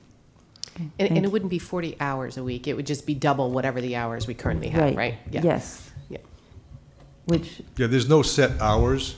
It's a game. As needed, right? Yeah, I mean, he comes and he covers the games. If it's 2 games in the afternoon for 3 days a week, he does that. If it's a game every day after school, he also does that as well. So there's no really set hours, but I do know the set hours of when there are no games, it's 2 hours a day. Between each of the seasons, it's 2 hours a day, and 2 hours a day for 4 weeks is not full-time or even half-time. thank you. Becky, can I ask, when we're looking at having that as a full-time position, how do you envision supervision for that? Because I feel like that's part of when we contract with someone, because I feel like that athletic training is kind of something that is a little unusual to supervise, and especially No, someone who's with, it- I yeah, mean, what, no. so like when you're doing, like when you have that as a full-time position,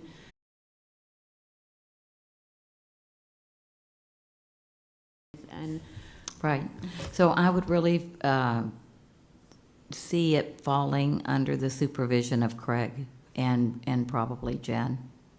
Yeah, that's what it is now. While he's an employee of Coastal Orthopedic, they are never on site. They've never once come here to observe him in action.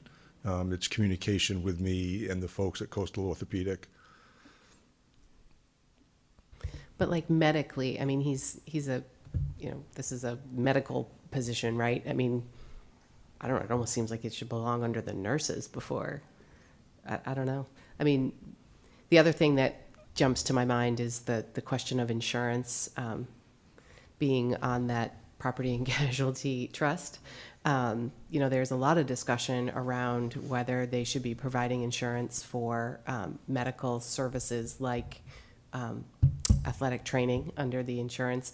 I imagine he's covered under Coastal Orthopedics insurance, not Correct. ours. Correct. Which is better. It's hard, right? Because, I mean, this is the exact situation why we'd want to have someone in-house, right? Because of the consistency, they work for us, we tell them their hours, but it comes at a huge increase in the cost. I mean, 4 times the cost, more than double full-time hours, right? For the cost, and other things are like around insurance and supervision and those sort of things. I see the dilemma, but I would love to see a solution where we continue to contract with someone and just ideally get more hours.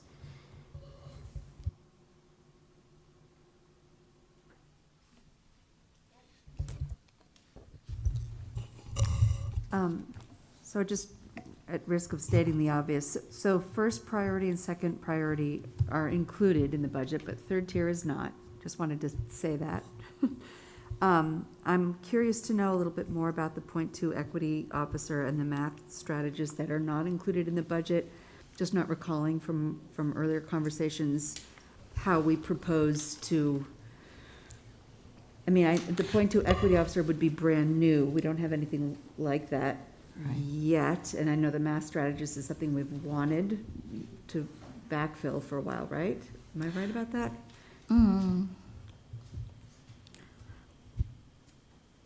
Well, let me talk about the math strategist first, because I feel like I can speak to that more clearly.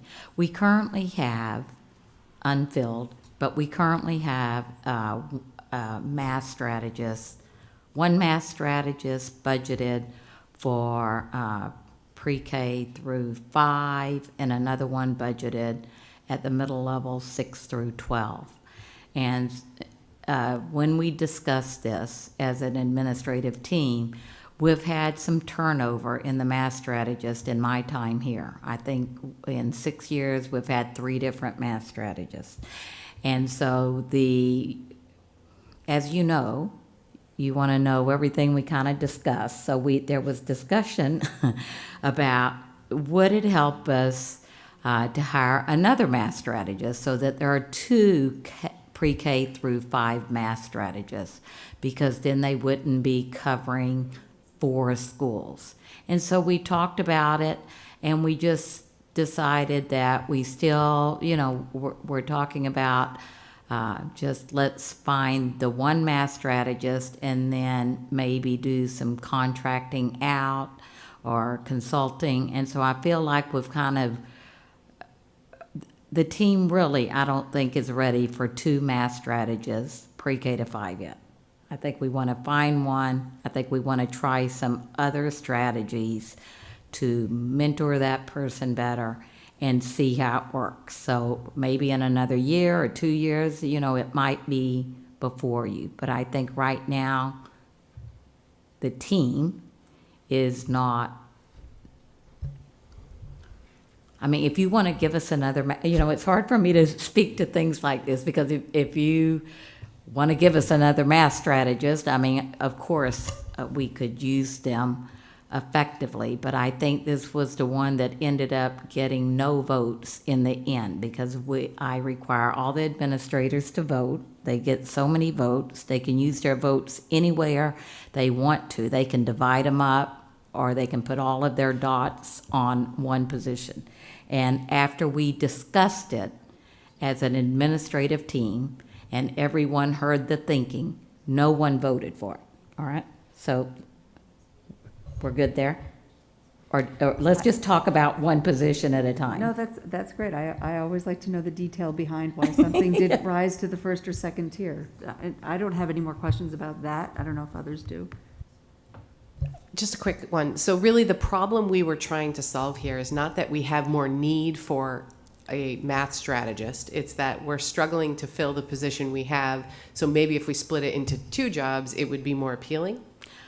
So, see, when I hear it like that, it's it's not really exactly what I want you to hear, because when it comes to coaching and like our literacy coaches or our math coaches, we have to prioritize where we're going to use that coach every year. Is it going to be on certain grades? Is it going to be in certain classrooms? So if we had another one, we could definitely use them.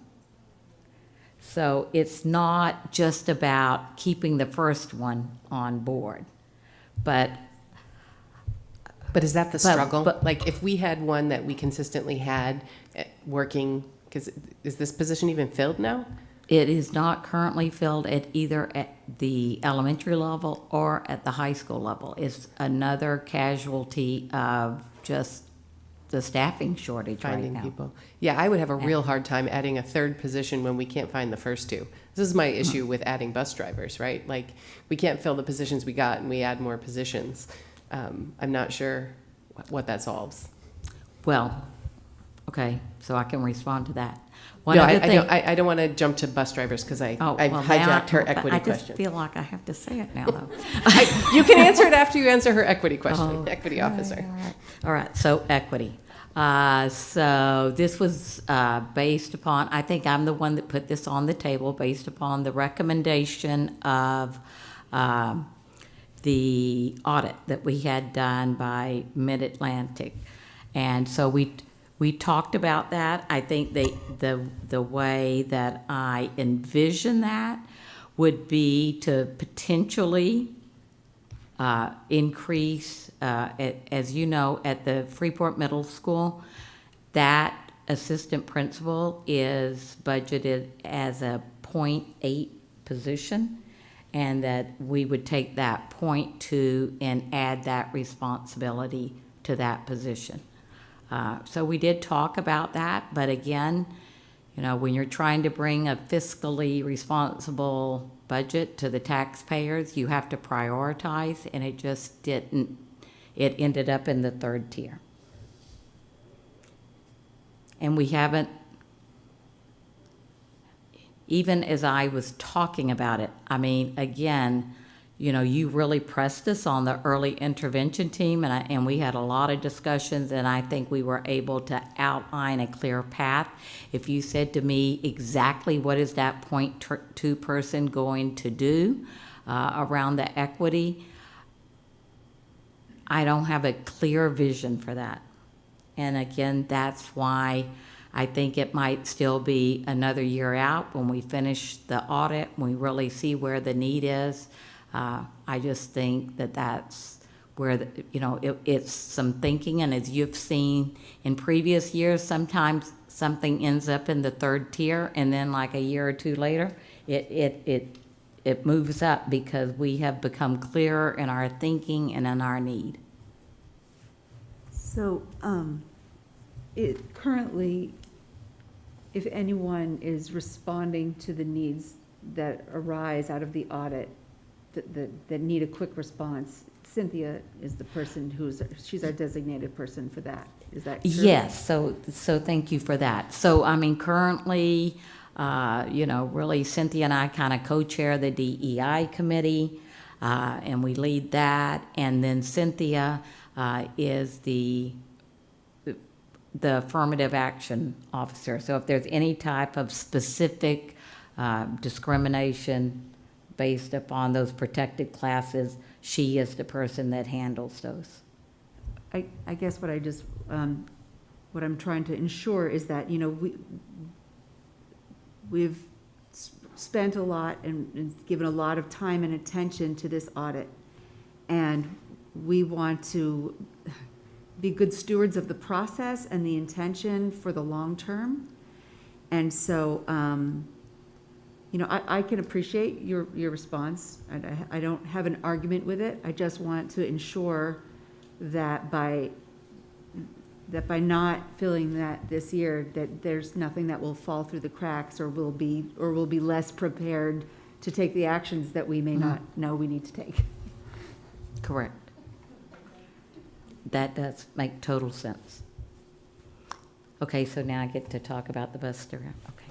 So I feel like that's a little bit different than the math strategist, because currently, as you have heard us say, we have Dennis and Ray that are offering a class every week, and so we have people in the pipeline that are going to become bus drivers, and we don't have a similar class for the math strategist, right?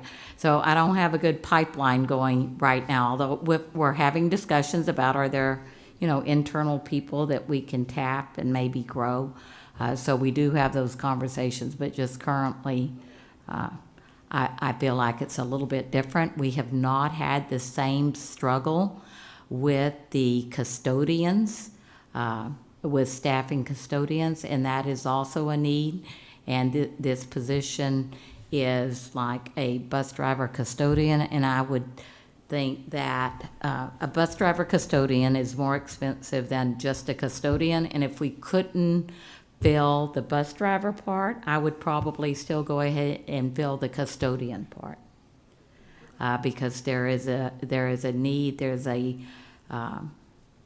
It's been a consistent message in my 6 years here that, you know, we have custodians who, you know, have to go out because they're sick, and when we just don't have enough coverage when that happens. And then our buildings are, you know, Dennis does the best he can with like rearranging people, but there are times when our buildings are not cleaned at the level that we would like them to be cleaned at when we have people out due to injury or sickness. I would love to eat my words that we can fill every one of those bus driver positions with this program, because I think it's such a creative way to deal with a problem, right? Like, what's the problem we're trying to solve? We can't find people who currently have well, let's train them. You know, if I know they're working hard on that class, and I hope that everybody passes and graduates and signs up to be a bus driver. I don't know what that rate would look like in terms of how many people would take full-time positions, or if people are just interested in being, you know, hey, when you need me, give me a call. I'm sure we'll be happy with both of those options. But, you know, my comment was more, you know, I always struggle with that. It always seems like we're trying to add bus drivers and we don't fill the ones that we've got. So if we can fill them, I'm certainly in favor. So my other question was around the ed tech, the 3.5 ed tech positions. I appreciate the need that we're trying to solve, the issue we're trying to solve, but it feels a little drop in the bucket to have 3.5 people to fill 60 spots that we couldn't fill. And I know that's over a week, I think. So, you know, 3.5 times 5. So we could fill 15, so 25%. Yeah, you know, I mean, depending on the schools they're in. I mean, it's helpful. It just seems like an expensive solution. I don't know. I'll look to the principals to see if anybody wants to talk to that, because they've been living it. Did Will lose a bet tonight? Like, he has to come up and speak I every know, time? yeah, I'm not quite sure what's happening there. I'm so in debt to all the other principals because I'm constantly like, can you help me with this?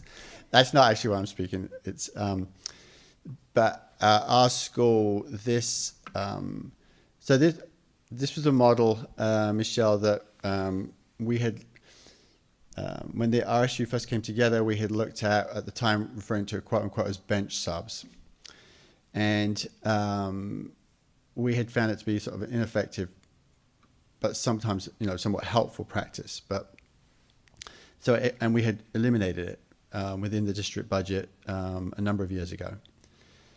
But then ironically, Jill, your earlier question is about to come right around. I'm starting to regret my earlier answer. So, it's been such a struggle getting coverage. And what we did have to do was bring in people, because we had so many lunches around the building this last 2 years because of the spacing required. So last year, most lunch was in classrooms and cafeteria because we had to split all the groups for the appropriate spacing. And in order to do that, we had tried to just hire people for lunchtime, or who could be available. And the answer is no one's really available. So what we'd ended up doing a year ago was hiring an ed tech, because then it's a proper job. They're paid, they have benefits should they choose to take them. And for a number of people who are starting out or earning credits towards becoming teachers, they may start out in that role. Where it really then helped, what we noticed was the actual benefit of that was huge, because our staff across all our schools are very conscientious, if they have to take an appointment in the day, of trying to limit its impact. But it might be an hour, coming in an hour late, or leaving an hour and a half early for a planned medical appointment. Or there may be a situation where they have to leave for half of a day. Situations that are very hard to then cover. Having these people on board, what has helped, what we found this last year and a half, or to now, has been that they are available. We have a teacher who's out and no one to cover, that person is the teacher. If what we do is we train them up around a specific piece. So for example, for us, we have an ed tech currently funded through relief funds, who we have trained to provide math support through Math RTI if they do not have a coverage requirement that day. I would say almost every day they're in coverage, but even if they are then like an hour and a half in the morning and an hour in the afternoon covering someone who had to leave for an appointment, that middle part of the day they would be supporting in Math RTI. So it's not like they're ever left like, well, what am I going to do today? We specifically train them either around supporting a specific class or need, or in a particular program. But having them on deck, they are utilized every day to really sort of fill those roles. So in essence, we've piloted it and found it effective. So yeah, I don't think they would ever not be needed, right? Like I can imagine that. It just seems like if you've got 8 openings, I guess covering every one is helpful, but that's where I'm just struggling with it.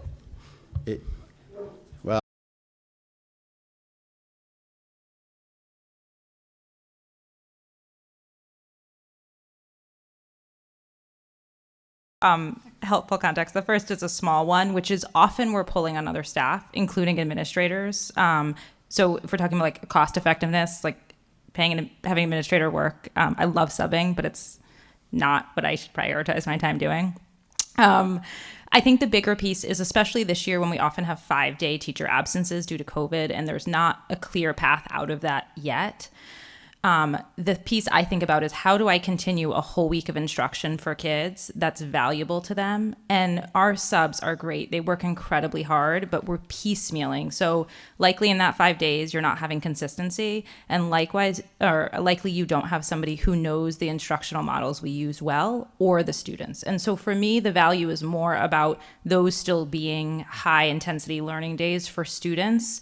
Because you're right, Michelle, if, on any given day, say if I have 3 teachers out, the one I'm most anxious about is my homeroom teachers. And that's where we always direct the subs we do have. And that's how we would be using this individual, is so a 3rd grade classroom who now has a teacher out for a week for COVID or out for 2 weeks for surgery can still have high quality instruction from someone who knows units of study, who knows everyday math, and can keep the momentum and impact of that time going. Thanks, Emily. See, I got everybody up. This is great. Something we're passionate about, When the RSU first started, this was one of the things when we were coming together that 2 of our schools had and the rest didn't have. And the question was, do we add it to the other 4 or cut it from the 2 to make sure we have it everywhere? And I was one that spoke here strongly, 12 years ago to keep this position. Because when we had it, what I saw, as Emily alluded to, is when a teacher's out, the subs are great, but the quality of the instruction of the person who's already on staff is drastically higher because they know the kids, they have relationships. A lot of times they have talked to the teacher, the day before about what they're leaving. So even the lesson plans are more meaningful because they've had a chance to talk to the people in advance. So it has definitely an instructional advantage as well. When we say that we don't have this in the budget, we have this year. We're doing this, but it's our RTI staff. Like we have to cover all these classes and we have to pull them from somewhere. So like at our buildings, where we're pulling a lot is the RTI, and that's what's really getting hurt. Our math RTI in 7th and 8th grade has not existed because it's had to be, covering classes and covering that. So, we're one way or other, we have to cover all the classrooms. It's just where we're pulling this from. And so for us, I'm asking for the bench sub, but I'm really getting a math RTI person because that person's now going to be allowed to do their job with that. And it also frees up teachers that are being pulled during their prep periods, which happens quite regularly. And just the things that I've covered in the past week. I've done dishes, I've served food, I've cooked, I've cleaned, I've covered classes, covered lunch, and driven a bus. And I'm a school principal. That's Their why duties we need as this. assigned, right? Yes. No, thank you. That's super helpful. Oh, good. I do want to add that we bought Ray a toy bus because he saved the day and drove the high school Region 10 kids to Region 10. So he was a hero. I let them speak before me because the situation at the high school is slightly different.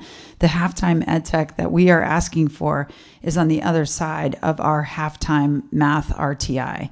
And so that position was new to us this year. And so I echo a lot of what has just been said because we do need these positions that are flexible. We had an ed tech last year that is now full-time with us in our library.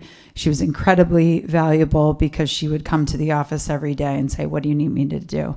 The same points that were brought up. She knew our kids, she knew our curriculum, and it made a huge difference. This year, our math RTI person has been an earth science teacher, a 12th grade English teacher, and is now a physics and STEM teacher. So he has not even been able to do that RTI position. But part of the reason that we are also asking for this expansion of the position is to attract high quality candidates. Because for us to have an RTI position at the high school for math, we need someone who is well versed in a wide range of math classes. And so a full-time position is definitely more attractive to candidates than a half-time position would be. And so for all of the reasons that they just spoke about, covering classes might be something that we have this person do, but predominantly we're looking for this math support person. We also have in the last 3 or 4 years at the end of the year been able to, through kind of various channels of people that we've been able to pull, is we've called it Operation Graduation, where we've used an ed tech that sits side by side with some of our most at risk for not graduating seniors and does whatever they need the person to do to help them to complete final Plato classes online or get those last assignments in. And so that would be what this position would be in addition, because it has to be a flexible role that can go with the senior schedule. And they are the kids at that point who really are some of the kids who need the most help. Thanks. I'm so glad I asked that question. That was a fantastic reason why we need these positions, right? So these aren't, I think it was Ray who's like, we're paying for an ed tech, but we're getting a math RTI person, right? Like, talk about get bang for your buck. Thank you. And we're sure whatever Ray cooked, it was delicious.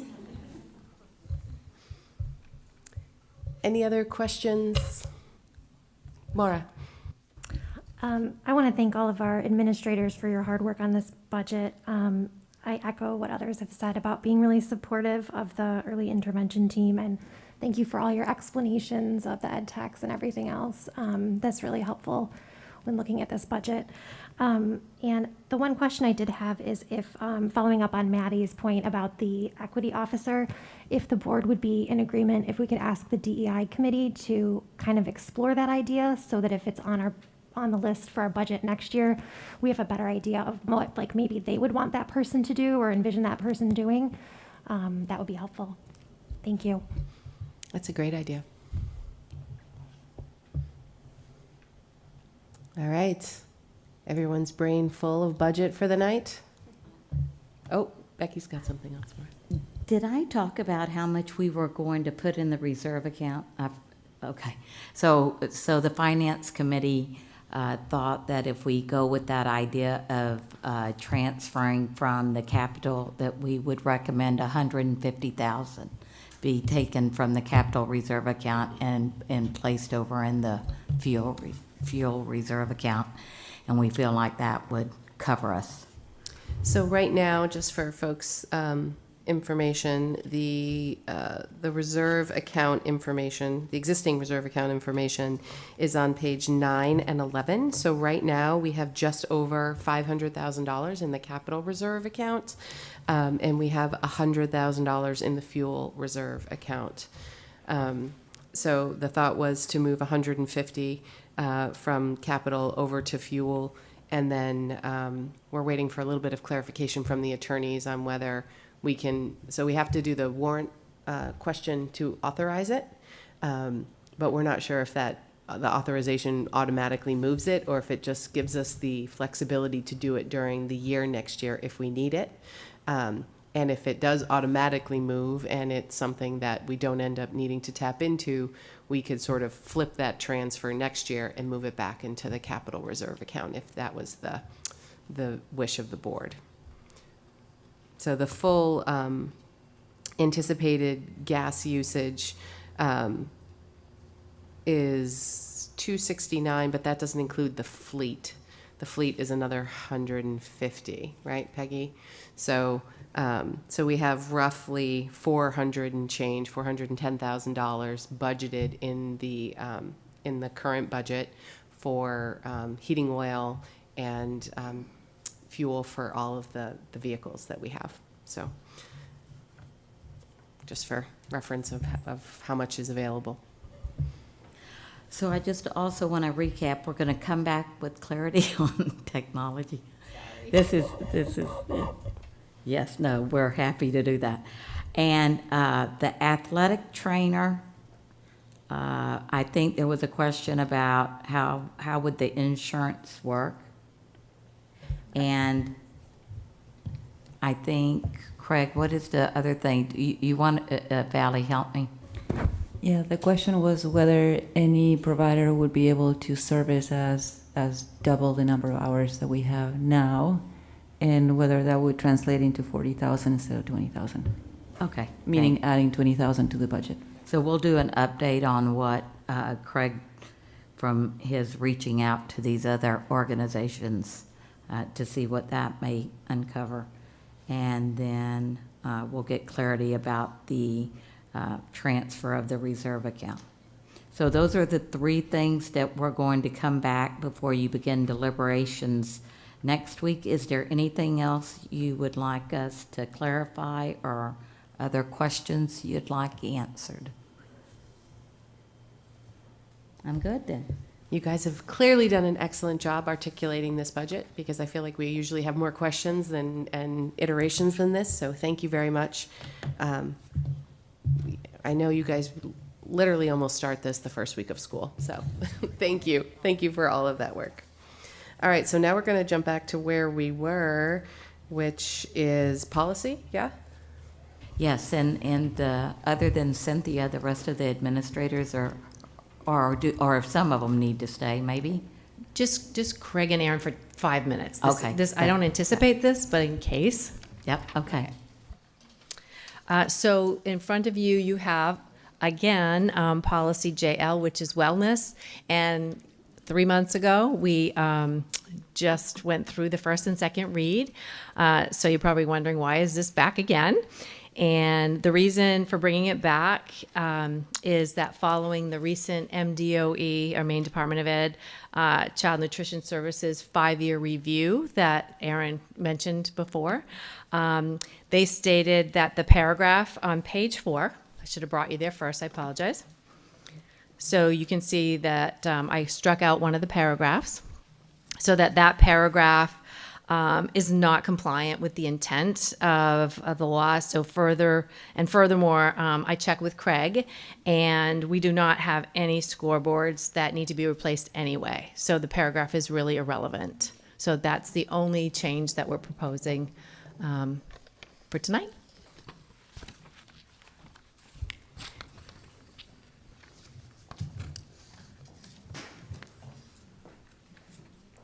What?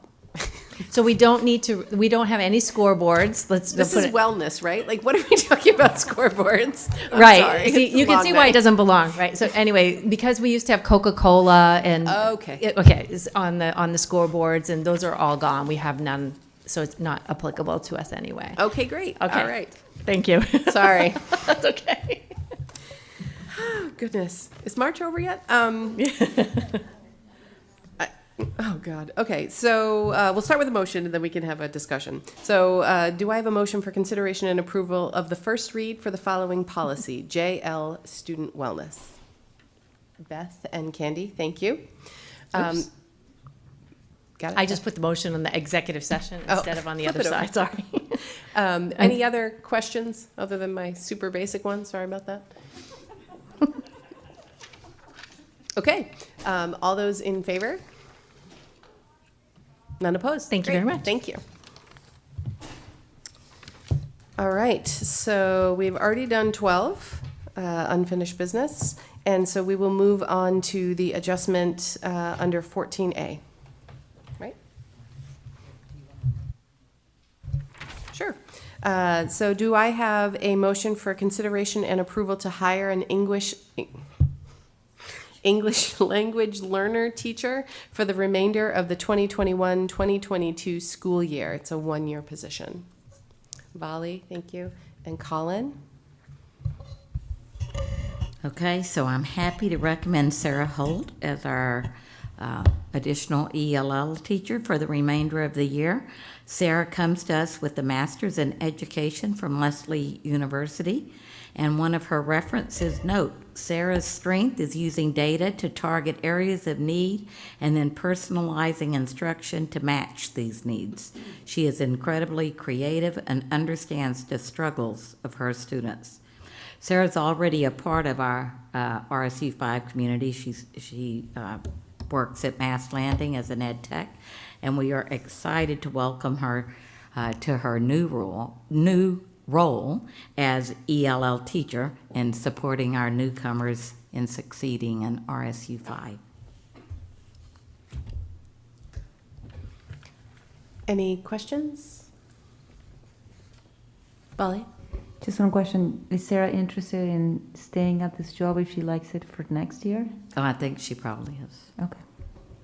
And will we replace her role as an ed tech with someone else that we're trying to fill that position now? Yes. I don't know what our current plan is. It's too bad Emily left. But yes, we always, I mean, yes, we always are trying to fill the positions. Yep. Thank you. And not specific to this position, but similar in the ELL, because we had a half-time position sort of leading up into this year. Is that person been increased to a full position for the remainder of this year as well? Okay, yes. Great. All right, any other questions or comments? All those in favor? Great, none opposed. Thank you. All right. We literally have no one left in the crowd, not even the admin.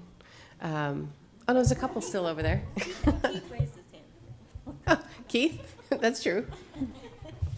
I don't think we have anybody for public comment, but I'll just wait for a second. All right. So then, do I have a motion to enter into executive session as outlined in 1 MRSA Section 4056A for the discussion relating to the appointment of officials? Vali and Maura, thank you. All those in favor? None opposed. Great. Take a brief break while we shut down the technology.